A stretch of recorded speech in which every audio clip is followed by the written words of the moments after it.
77 députés qui voteront les lois et vous représenteront pendant les 5 prochaines années.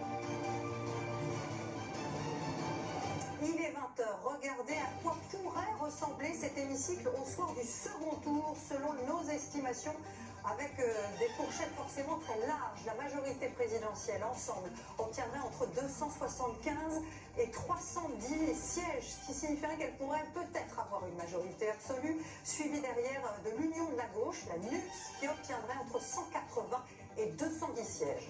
À droite, sur votre hémicycle, les Républicains et l'UDI entre 40 et 60 sièges. Le Rassemblement national entre 10 et 25 sièges. Il n'est donc pas acquis que le parti de Marine Le Pen est un groupe parlementaire. Enfin, vous le voyez, à la droite de la droite, reconquête d'Éric Zemmour entre 0 et 2 sièges.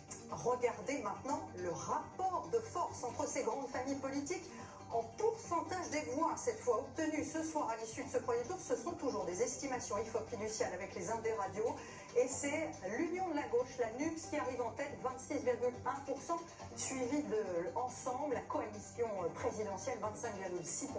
Premier constat, le parti qui a donc remporté la présidentielle n'arrive pas en tête au premier tour de ces législatives. Et c'est sans précédent depuis les débuts de la Ve République. Le Rassemblement national, 19,2%.